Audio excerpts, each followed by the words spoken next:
हेमचंद्र विक्रमादित्य, जिन्हें हेमू के नाम से जाना जाता है, भारतीय इतिहास में एक अद्वितीय योद्धा और सेनापति के रूप में विख्यात हैं।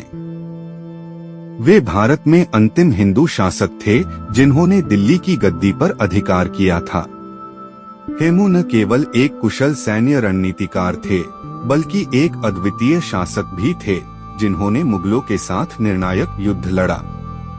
इस लेख में हम हेमू के जीवन, उनके सैन्य कौशल, शासनकाल और इतिहास में उनके स्थान का विस्तृत विवरण करेंगे।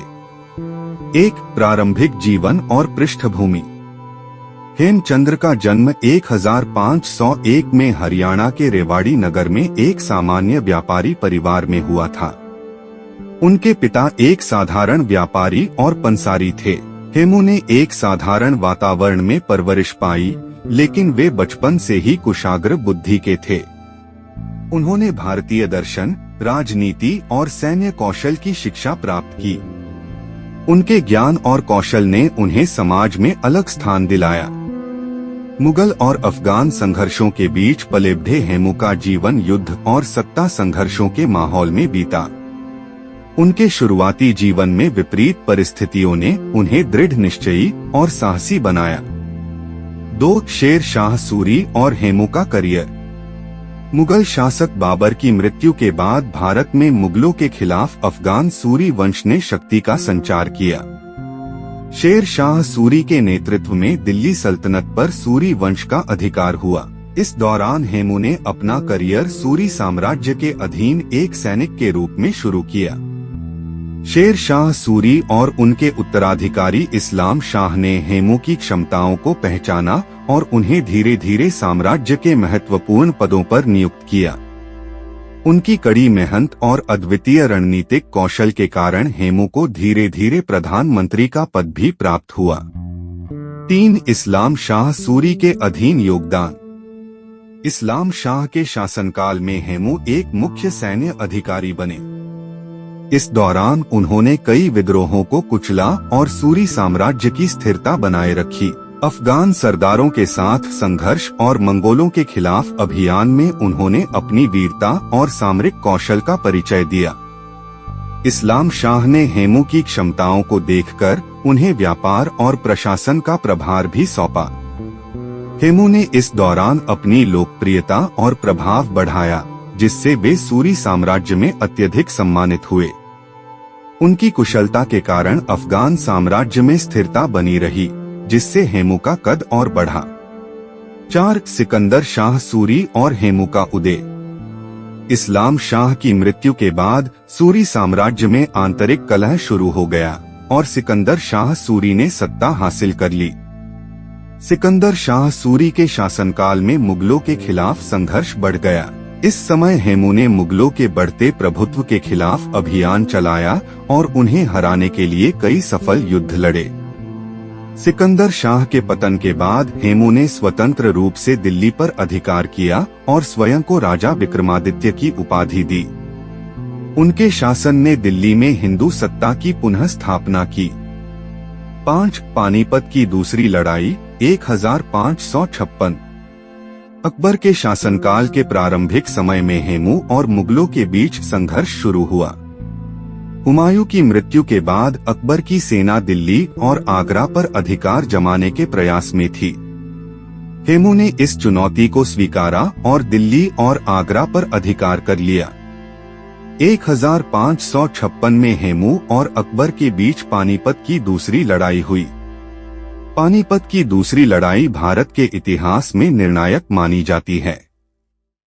इस लड़ाई में हेमू ने अपने सैन्य कौशल और बहादुरी का परिचय दिया, लेकिन दुर्भाग्यवश एक तीर उनके आंख में लग गया और वे युद्ध के दौरान घायल हो गए। इस चोट के कारण हेमू की सेना में अफरा-तफरी मच गई और अंततः हेमू को पराजित होना पड़ा। 6 हेमू की मृत्यु और उनका बलिदान। युद्ध के बाद घायल हेमू को अकबर और उनके संरक्षक बैरम खान के समक्ष लाया गया। बैरम खान ने हेमू का सिर काटकर उनकी हत्या कर दी। इस प्रकार एक महान योद्धा और शासक का अंत हुआ। हेमू की मृत्यु ने भारतीय इतिहास में हिंदू शासकों की भूमिका को एक महत्वपूर्ण मोड़ दिया। हेमू के बलिदान ने भारतीयों के मन में अपने गौरव और स्वतंत्रता की रक्षा के लिए प्रेरणा का संचार किया। उन्होंने अंतिम समय तक संघर्ष किया और स्वतंत्रता की भावना को जीवित रखा। 7 हेमू का सैन्य कौशल और प्रशासनिक दक्षता। हेमू को एक महान योद्धा और रणनीतिकार के रूप में माना जाता है। उनके पास अद्वितीय सैन्य कौशल और संगठनात्मक क्षमता थी, जो उन्हें सूरी साम्राज्य में एक प्रमुख स्थान दिलाने में सहायक रही। उन्होंने कई संघर्षों में सूरी साम्राज्य की रक्षा की और अपनी दृढ़ता से साम्राज्य को स्थिरता प्रदान की। उनकी प्रशासनिक नीतियां और सुधार भी काफी प्रभावी थे। हेमू ने व्यापार और आर्थिक गतिविधियों को बढ़ावा दिया और अपने शासन में कानून और व्यवस्था को सुदृढ़ बनाया। 8 दिल्ली पर हेमू का शासन और सांस्कृतिक योगदान। दिल्ली पर अधिकार करने के बाद हेमू ने अपने शासन को संगठित किया और कला, संस्कृति और साहित्य को बढ़ावा दिया। उन्होंने हिंदू संस्कृति और परंपराओं को पुनः स्थापित किया और विक्रमादित्य की उपाधि धारण कर स्वयं को एक हिंदू शासक के रूप में स्थापित किया। हेमू ने अपने शासनकाल में कई सार्वजनिक निर्माण कार्य करवाए। मंदिरों और नगरों का विकास भी उनके कार्यों का हिस्सा था। हालांकि उनका शासनकाल लंबा नहीं रहा, फिर भी उन्होंने दिल्ली में हिंदू संस्कृति के पुनर्स्थापन का प्रयास किया। 9 भारतीय इतिहास में हेमू का स्थान और योगदान। हेमू का भारतीय इतिहास में एक विशेष स्थान है।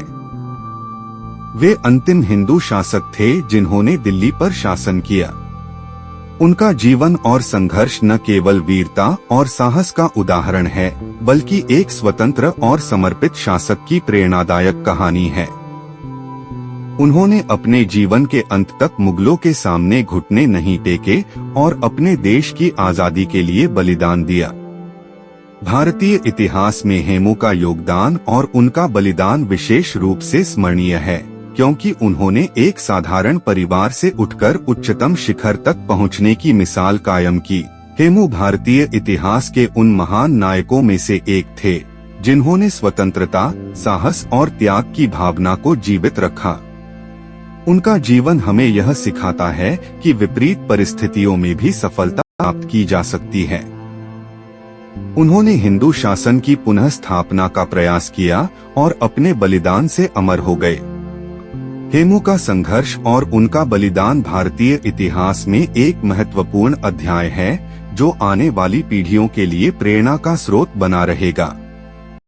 हेलो, नमस्कार दोस्तों, कैसे हैं आप लोग। मेरा चैनल सक्सेस इन्फोटेक कैसा लगा आपको और मेरा वीडियो कैसा लगा। अगर आपको अच्छा लगा तो आप लोग कमेंट कीजिए, लाइक कीजिए, सब्सक्राइब कीजिए।